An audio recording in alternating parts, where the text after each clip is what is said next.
मित्रांनो, आपण LIG कॉलनीमध्ये आहे. आपण इथं पाहू शकता की हा जो रोड पूर्ण खोदलेला आहे. या पाण्याच्या लाईन जी HLR टाकीपासनं ती भारतमाता अभ्यासिकेपर्यंत नेण्याचं काम 1.5 ते 2 महिने झाले चालू आहे.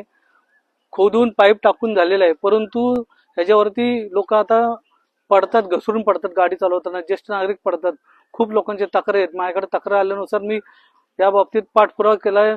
मुख्य अभियंता नंदकिशोर जगताप यांच्याशी पण बोललोय, इतर अधिकाऱ्यांशी बोललोय. ते म्हटलं की आम्ही पुढच्या आठवड्यात हा रोड व्यवस्थितपणे करून देतो. परंतु तुम्ही बघत असाल तर हा किती खराब झालेला रोड आहे.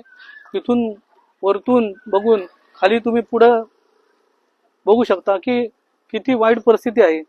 नागरिकांना चालणं पण इथं कठीण आहे आणि महानगरपालिकेने तातडीने काम पूर्ण करावं अशी मी महानगरपालिकेकडे विनंती करतो. जेवढ्या लवकर काम करतील तेवढे करावे, जेणेकरून नागरिकांना याचा जो त्रास होतोय तो कमी होईल.